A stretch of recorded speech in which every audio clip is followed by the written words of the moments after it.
Many thanks to Dat and Sunita. So we'll now move to our first panel discussion on how the ISSB standards can drive company action. So the panel today will delve into the effects of sustainability reporting regulations on firms, the potential financial benefits like green financing through transparent disclosures, and also share best practices for driving actual progress towards sustainability goals.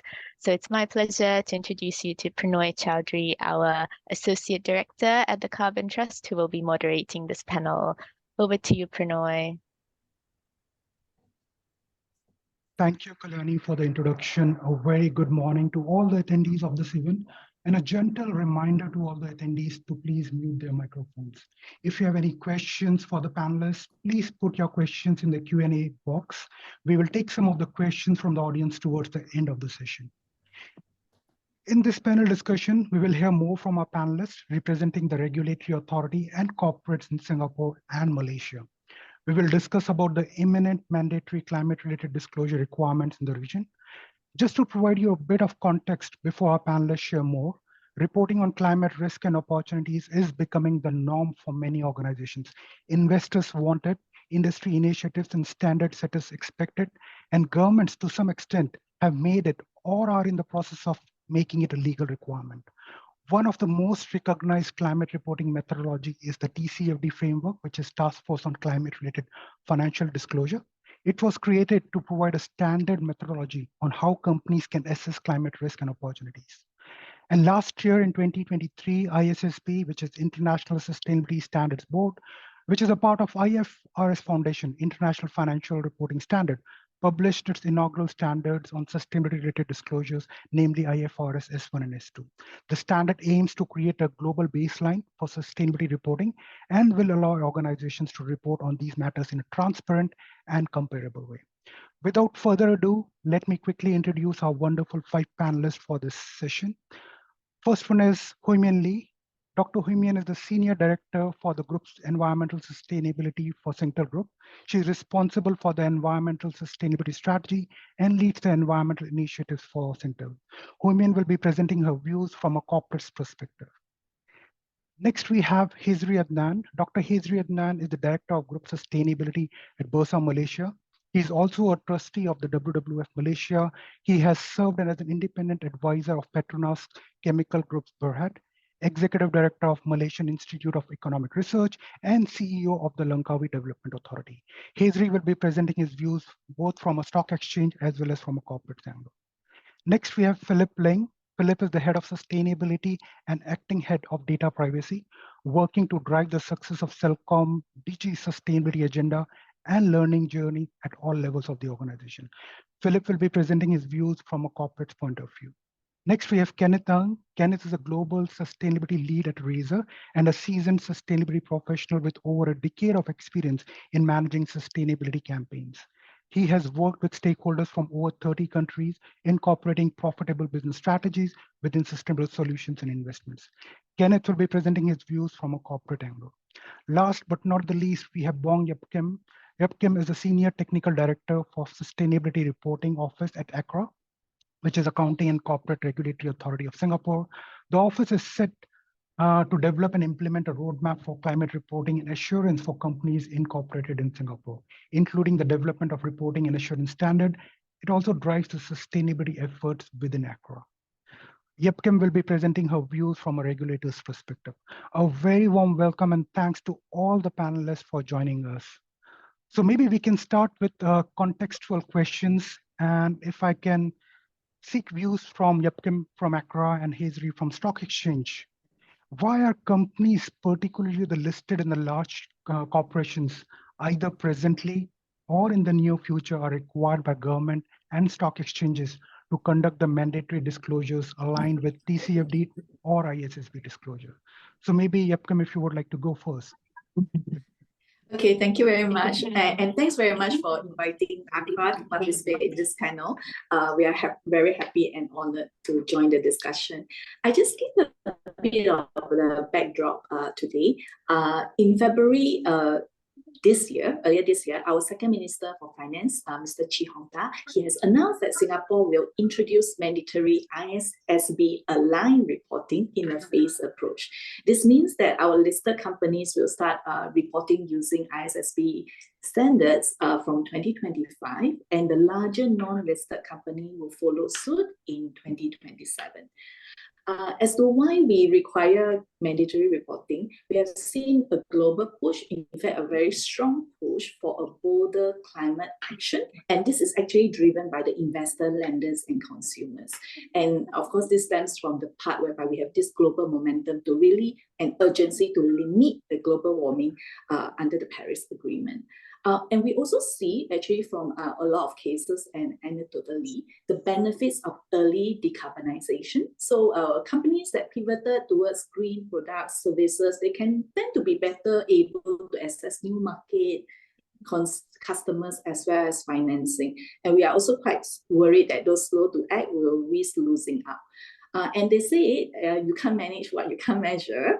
So we do believe that early measurement of emission and also publishing this through climate reporting will serve as an enabler for our transformation towards a low carbon future. As to the ISSB standard, why ISSB standard? I think the first part is familiarity. The IFRS, after all, have set the accounting standards, which is used by 140 jurisdictions, including Singapore. So our stakeholders who are the preparer side and also the assurance provider side are familiar and comfortable with the approach whereby it focuses on baseline. It is proportionate to the range of capability experience, and also it tend to be peppered with some reliefs to kind of ease the adoption itself. For example, you can actually provide qualitative disclosure if you cannot get all the data upfront. And the second part, which is actually the most important thing, is to lay the foundation for global convergence. And that's where globally, we have this organization called ISSB. It has 130 member jurisdictions that regulate more than 95% of the world's security markets. So the ISSB has endorsed both standards, S1 and S2, and in fact have been urging all the member jurisdictions to consider integrating this standard into their regulatory framework. We do want to emphasize, though, under our roadmap, we are generally very inclusive. We do say that although ISSB is like mandatory, the companies are always welcome to use other standards, including GRI, SSB, and etc. So I hope that helps to give a bit of context on how Singapore is approaching this journey. Thank you, Pranoy. Absolutely. Thank you, Yepkim, for the comprehensive context why ISSB standards are required and how other standards can still play a role. So maybe now next to Hezri, maybe Hezri, from your point of view, from stock exchange point of view, how they're making TCFD mandatory for the issuers. Yeah, over to you. Thank you, Pranoy. Thank you, Carbon Trust, for inviting Bursa Malaysia to this conversation today. I pretty much echo what Kim has said about, about the evolution of the approach to reporting, so driving disclosure, driving change through disclosure is very important. And in fact, if we look at the trajectory in the past, Bursa has always been in a position to try and influence the market. As we speak today, we have about 1,026 listed companies on Bursa Malaysia. About 766 in the main market, and the rest are on the ACE market. So, if you look at the broader landscape of business in Malaysia, the listed companies 1,026, but you have about 1.15 million companies which belong to the SMEs category. So it's important for the listed codes to be seen in a good light, to be in the driving position. And of course, Malaysia, one unique situation is that Malaysia is pretty much intricately integrated in the global supply chain. We've always in the range of top 20, top 30 exporters in the world. So whatever development in jurisdictions which import our products, so we have to sort of be relevant to that. So I guess sustainability is an idea whose time has come, and Bursa Malaysia has always been in a position to, try to nudge companies to move in the right direction. It started, I mean, if I again to play with history, we started way back in 2006 with we introduced the requirement on main and east market to disclose CSR activities and annual report. And then in 2010, we introduced the Bursa Sustainability Program for the marketplace. First listing requirement was put in place around 2015. And then in September 2022, Bursa Malaysia introduced 11 common themes for the as listing requirements. And then there's also, with this enhanced requirement, there is a TCFD aligned requirement by 31st December 2025 for the main market. And then for the East market, it will be transition plan by 2026. So there's a sort of a phased approach. And then as we speak, the advisory committee on sustainability report is now deliberating on what would be the timeline and also the approach when it comes to the adoption of S1 and S2. And this advisory committee, Bursa is a member of that, but it is led by the Securities Commission in Malaysia, with membership from the Bank Negara Malaysia, the advisory board oversight, and also audit of advisory board, and the Security Suruhanjaya Syarikat Malaysia, or the company's commission, and also the Financial Reporting Foundation. So this advisory committee is looking at the details, and they will make the announcement on our approach and our timeline, and also the relief mechanism around Q3 this year. So I'll just stop there, Pranoy, just by way of introduction. Thank you. Thank you very much, Dr. Hezri. I can clearly see the push from Bursa Malaysia on the listed issuers to start reporting these mandatory. So maybe, Yapking, to another contextual question for you. Could you please provide a high-level overview of ISSB reporting standard for the audience who might be less familiar with these frameworks? And I think you mentioned about, SSB, GRI. Is there a link between ISSB aligned standard and these existing standards as well? Thank you. Okay, I will try, to kind of group this very complex or rather not complex, but generally quite rapidly evolving kind of landscape. So as background, the ISSB actually adopts what we call the investor lens. So actually it just aims to give investors and other capital market players information to make better decisions about the economy as well as investment. And ISSB also kind of like quite smartly decided that there are already a lot of voluntary framework out there. So what it does is it tends to kind of consolidate them and build on those into the standard. That's the approach that he has taken. In terms of the relationship, I will cover with the other frameworks, I'll cover them in two angles. One is structure, organization structure, and the second is the requirements. First angle, structurally, I'm happy to actually share that we should be looking at a lot more convergence and a lot more coordination in the future. More specifically, IFRS Foundation has consolidated the key investor-based standards under its umbrella. It means like ISSB, TCFD, SSB is all under its umbrella. So more specifically, IFRS Foundation set up the ISSB in 2021. It then consolidated the Value Reporting Foundation, which sets the SSB standards, amongst other things, in 2022. And more recently, in 2024, it took over the monitoring of the TCFD framework. So the investors-based standard are actually under the same house. Okay. GRI adopts a multi-stakeholders perspective, and of course we believe that it augments the ISSB reporting. It's here to stay, but more importantly, IFRS Foundation and GRI, they have signed MOU to try to coordinate the standard setting work. So that will help a lot in terms of interoperability.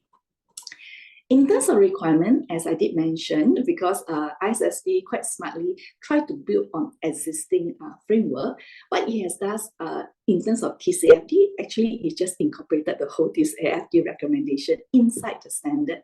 This is actually a good news for Singapore because our companies are already reporting on TCFD, so they just need to take care of the delta to the ISSB standard. So halfway there. Yeah. Then in terms of SASB standard, they are more industry-based, 77 standards, quite a lot of them. They are actually very popular among the institutional investors. They do like that, the institutional investor.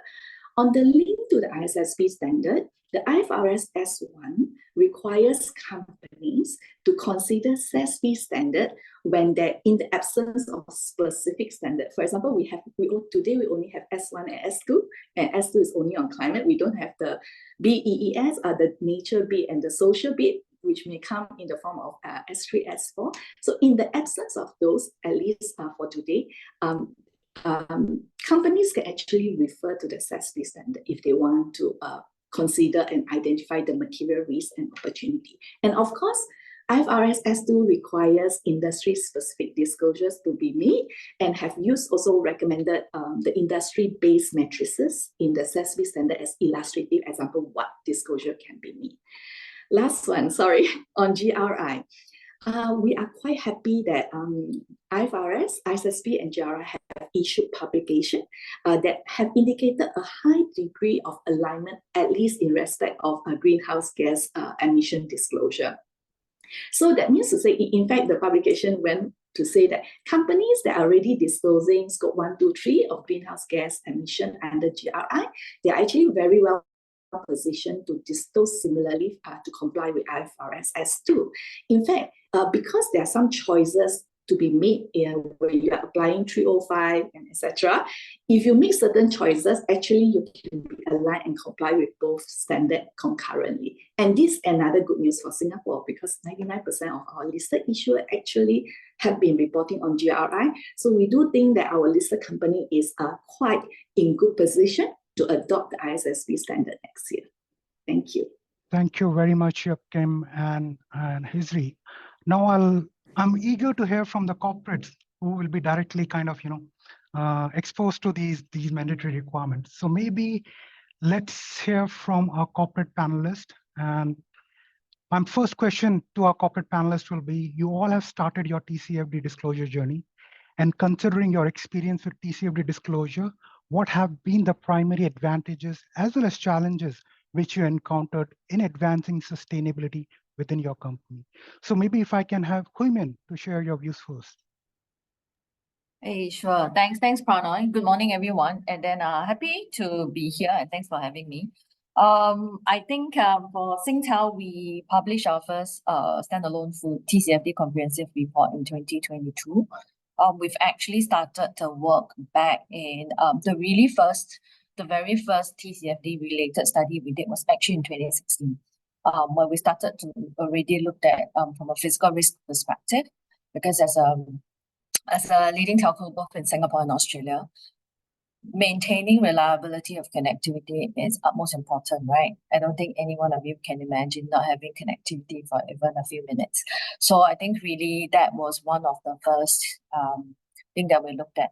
And this is also spelled out in our most recent launch sustainability strategy, 4D strategy, where the very first D that we refer to is really defense our asset.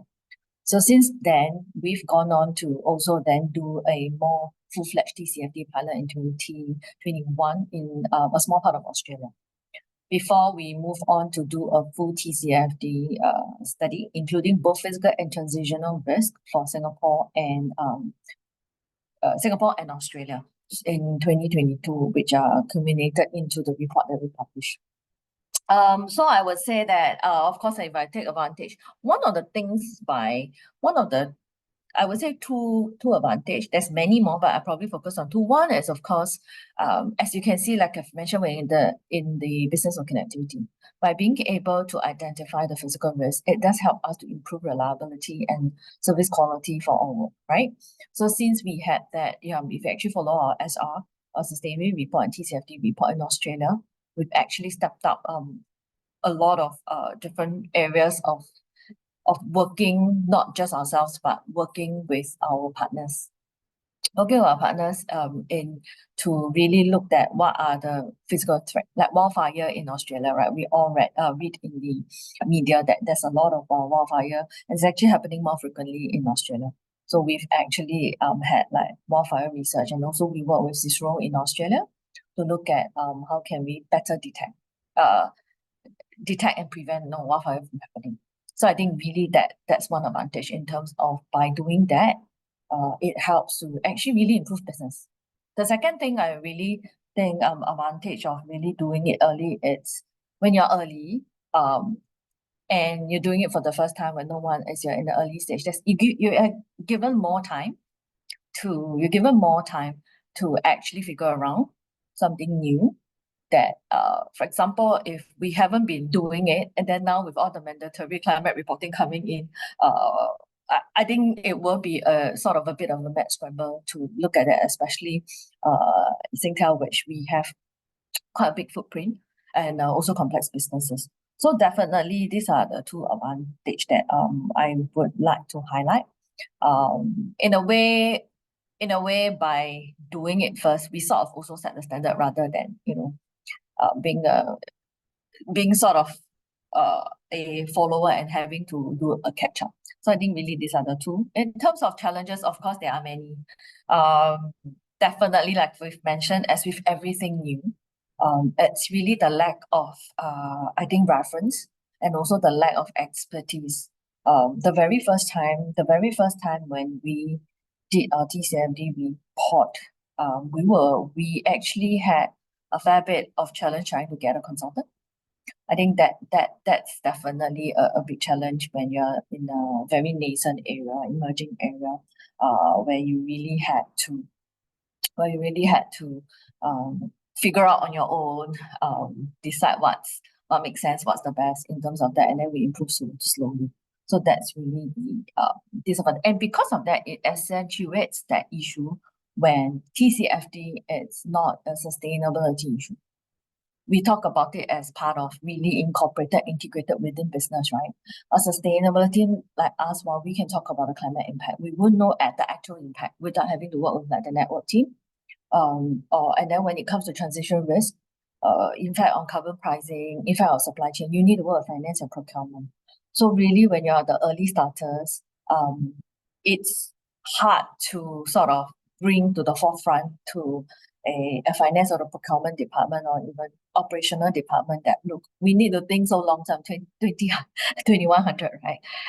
It's that having the engagement of having to bring them on board, making them understand that yes, it's not immediate. It's not about your operation in the next 1 year, but really I think we really need to think about it because we think it's going to impact. Right? So that challenge of being able to activate and get the whole of organization to stand in line is actually quite big. I think we as time goes by, people learn, right? Every one of us learn by doing. So that improve over time. Yeah.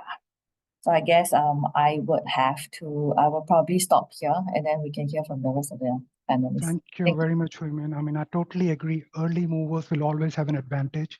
And I mean, the corporates doesn't need to wait for, the compliance part to come in. They should start to do it voluntary as well. So over to Kenneth. I mean, you have also done your TCFD. So if you would like to share your views. Yeah, thank you.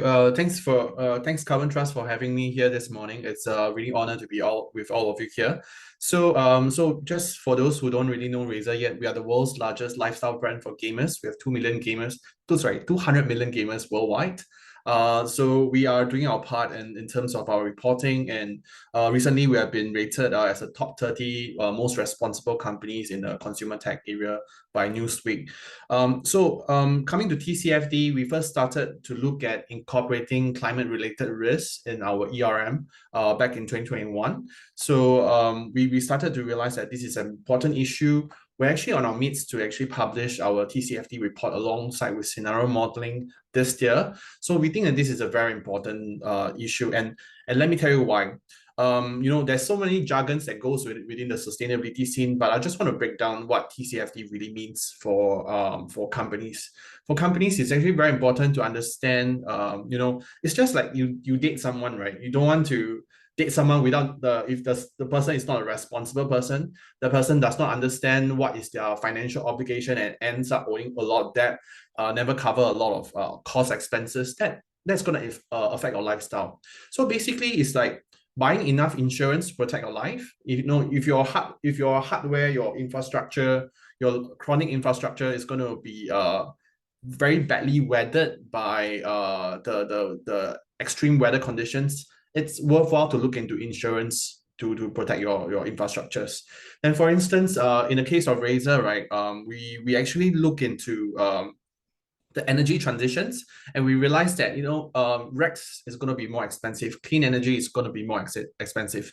So we talked to our partners from Go Net Zero to say, is it possible that we can start looking at hedging some REX, work out some long-term partnerships so that we can still get a better price of REX in the coming years. So when you have that price in, that gives a sense of confidence to your investors. Your investors will know that your financial report is actually trustworthy because we have already priced in all these difficulties and stuff. And I think other areas, because we're coming from hardware, software services, we're very big on hardware. So hardware and other emerging legislation that we need to really look at is probably, like, say, EU market. If you want to import consumer electronics into EU market, you probably need to look at EU CBAM. You probably need to look at eco-label. So you need to start looking for partners with eco-label. So Carbon Trust is one of the partners that has a eco-label portfolio. So this is something important that when you start early, you can definitely mitigate all the risks. You can give your consumer a sense of confidence and also your investors a sense of confidence. And that I think it's just financial responsibility in that sense. So don't look at all the TCFD reporting, ISSB reporting as something that the regulators want us to do more. The regulators are always slapping new things for us to do, but actually it has benefit to your business. It profiles your business as a more responsible one. It profiles your business as something that's ahead of the trend. So like what Hui Mien mentioned earlier, right? Singtel is the first in Singapore to issue a TCFD report. So that gives them a lot of space to maneuver, and they appear as thought leader in that space, and that inspire other companies in Singapore to come alongside the journey. And I also agree with what Hui Mien mentioned earlier. When you start early, one of the challenges is, you probably do not find enough talent that is very well versed in that area. When we started to talk to partners, a lot of partners are still not very familiar with this space. So I think it's important to start early, if possible, grab the talent early, work with partners and consultants early.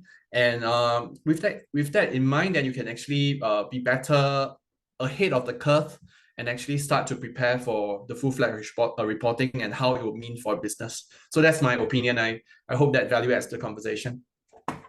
Absolutely, Kenneth. Thank you very much for sharing your views and how Razer is also an early mover in this. So maybe we can now move on to CelcomDigi, and if we can hear your views as well. Yeah. Thank you, Pranoy. So while we don't have 200 million gamers, we are the largest telco in Malaysia with 20 million customers, right? So on the question of advantage, I think it's very interesting because I think as sustainability practitioners, one of the things we do on an annual basis is to update yourself on the alphabet soup, right? Which continues to brew, right? And for something like TCFD, or even on the larger scope for ISSB or SASB and all those, it is not intuitive to the organization, because at the end of the day, a TCFD is a means to an end, right? You're trying to find the risk factor, the strategy factor, but you need to implement mitigation. You need to look at preventive.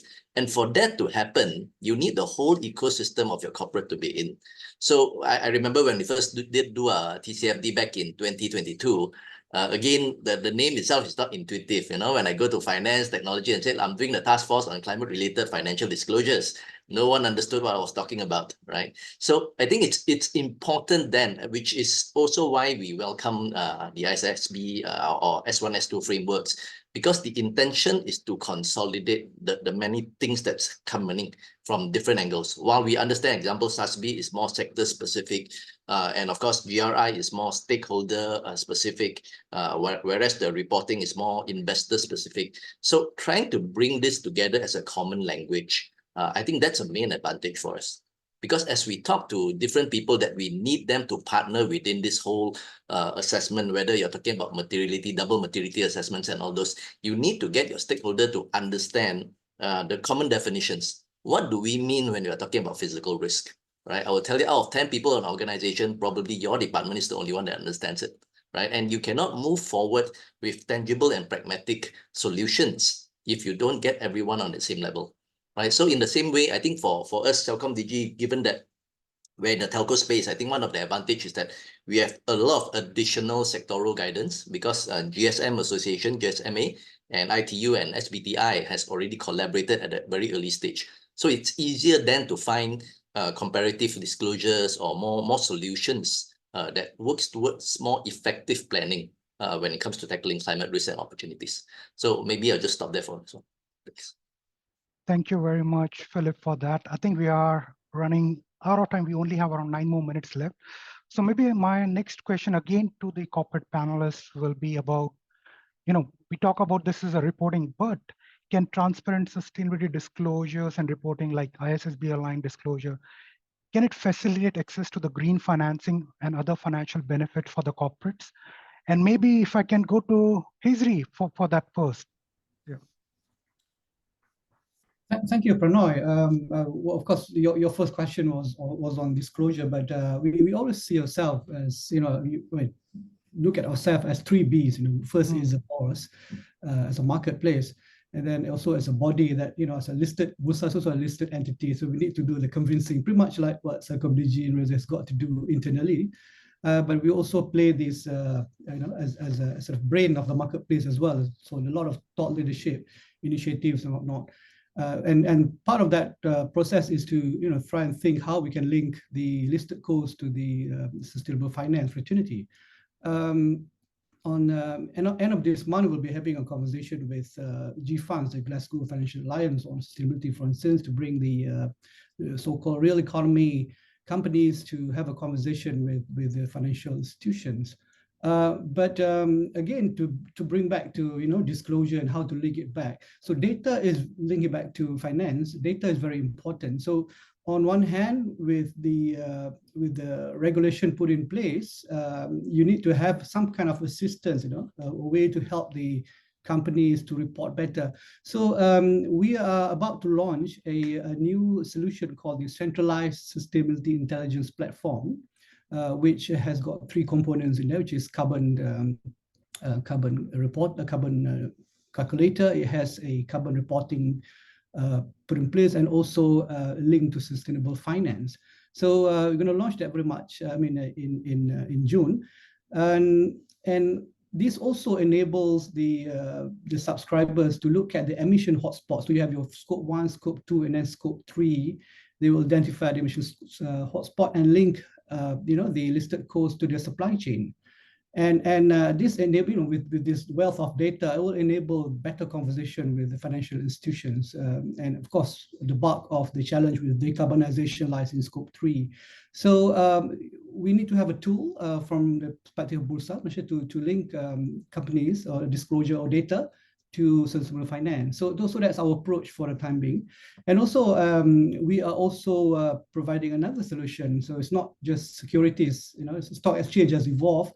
So we are also offering environmental asset now with carbon trading. So we have Bursa Carbon Exchange, and in July we'll be auctioning the first nature-based solutions carbon project from Malaysia, in Sabah. So these are the sort of new ways of doing things, and that will hopefully link the companies moving beyond compliance to look at real solutions on the ground. Thank you, Pranav.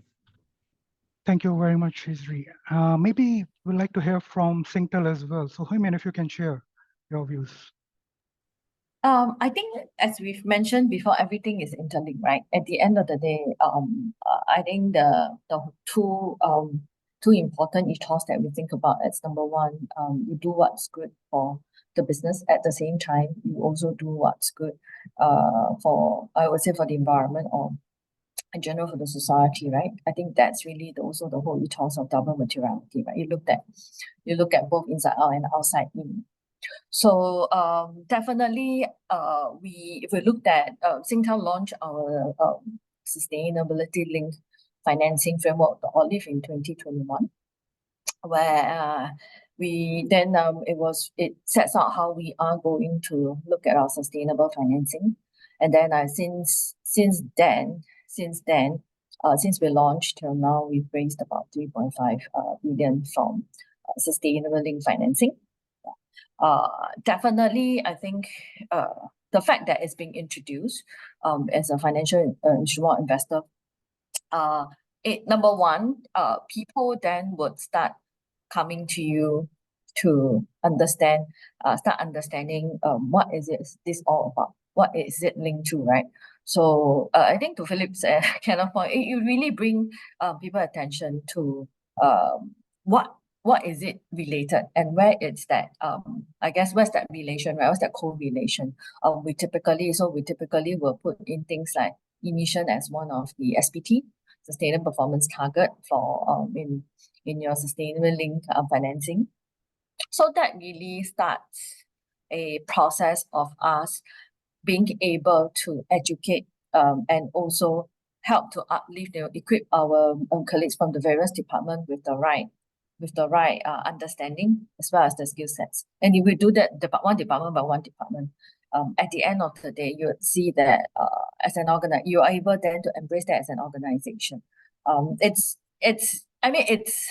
one thing to say that we want to embrace it and transform the organizational culture, but I think it's really what really matters is how in the process of us doing business, look at ways to tangibly bring forth this expertise or this understanding to the various departments. And I think through sustainable link financing, that has definitely effected that change. My Treasury Department and Finance Department today, I would say that can speak to a certain degree of proficiency then on sustainability, on emissions versus 3 or 4 years back. That's really something. And what's the most important thing is also because it does then allow, when there's a link of finance to like your emissions related, right? The other department would then pay more attention and also look into what's their respective emissions, right? And then we talk about with all the compliance coming in, there's also a chance for us to talk to them about this is your current emission. If you don't reduce your emission, potentially this is the financial impact that you're going to get in 5-10 years time, right? Depending on how the market moved and also depending on how legislation changes too.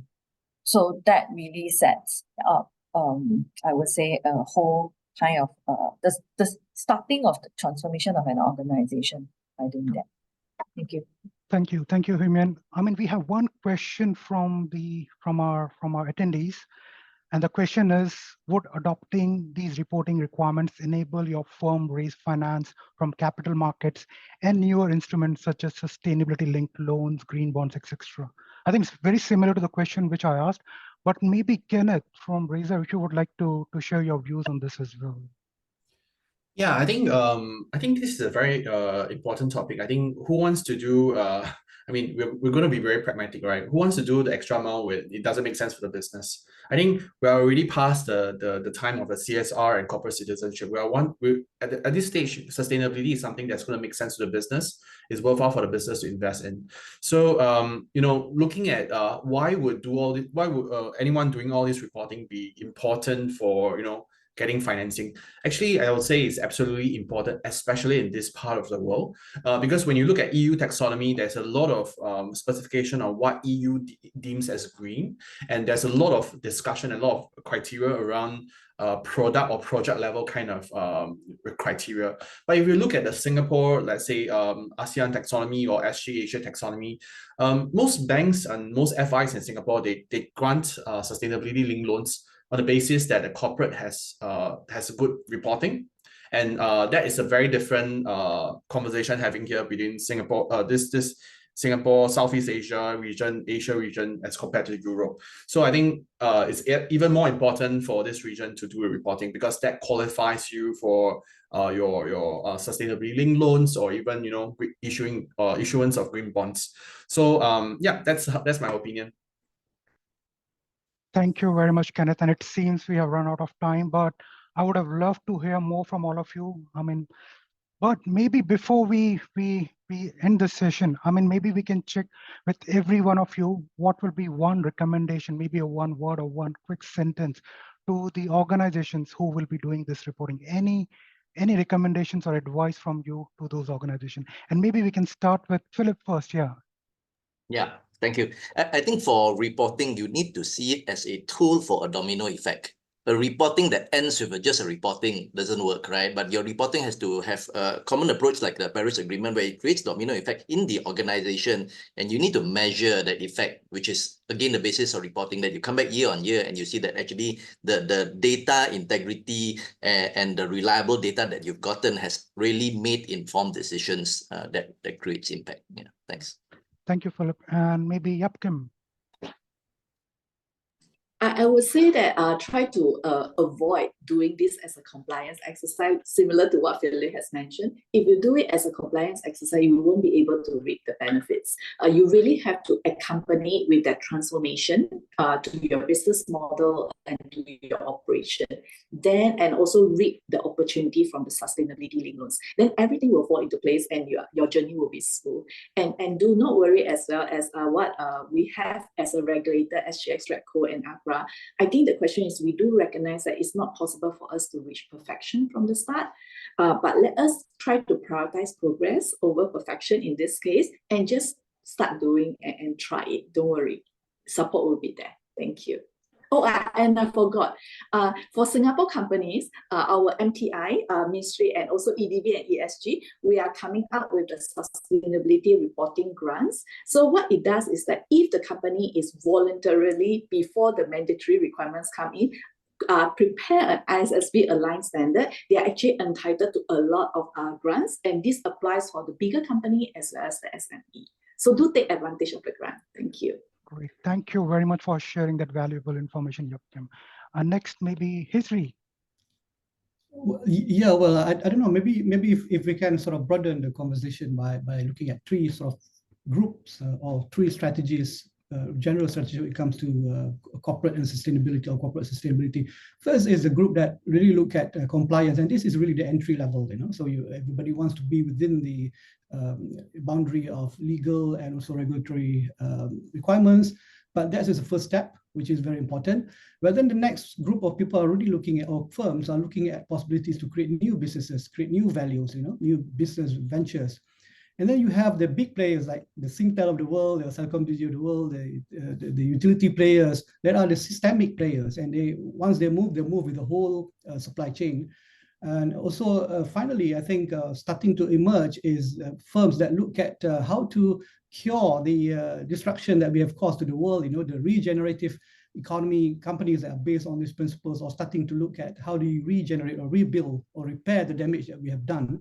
So I think compliance is the first step, but look at the broader, the longer term play and how we can, redevelop our businesses to coexist with nature. Thank you. Thank you, Hezri. Maybe Kenneth, over to you next year. Yeah, I would say apply for grants. I'm just joking. So, I mean, there's a lot of grants going around in both countries. So I think there's definitely a lot of support. But I think more importantly, it's to show progress and growth. Nobody's supposed to really achieve decarbonization within a year. But if similarly, what you will do for your financial reports, you also want to do the same for your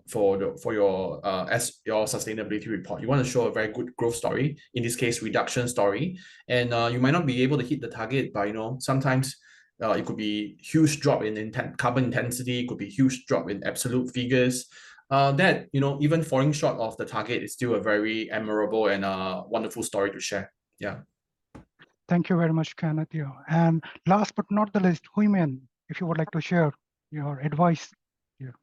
I think panelists has mentioned most of the points, but I just wanted to echo the point about I think every one of us got to see the SR as like a report card, right? Report card, i.e., regardless of whether it's good or bad. You in school, you don't only get a report card that you do well, that you only have the subject that you do well, right? You actually have subject that you don't do well on the report card as well. So really see that as a bit of a reflection of what the company has achieved over the year. And then recognizes the areas where there needs to be improvement. At the same time, also celebrate the little wins. I think one of the things that we as sustainability professionals are pretty guilty of is we keep focusing on the areas where we don't do very well, or in fact, I would say the Asian mentality. So celebrate the little wins and progress that you actually achieve year on year, be it is disclosure of 3 more matrices this year versus last year, right? Because a additional disclosure of matrices indicates that the organization's effort in the year to get that number. It's a number on SR, but I can assure you that the amount of effort just to get a number like recycling rate of electronic waste, it's huge behind. It's really mapping the entire organization.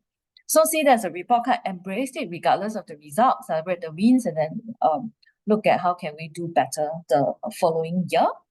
Then subsequently, once you have that first report card, take it, use it as a door opener, talk to people. That would help you not only internally to engage your other department, but also your customer. Now, we've seen, I think we talk about compliance investors. We didn't really talk about customer in this particular section, but I also want to highlight that to Yapkin's point, look beyond compliance. This actually something that you do need to, moving forward as doing business. A lot of the bids that we see today do have a statement or even sometimes qualifier. Do you actually have a SR being published?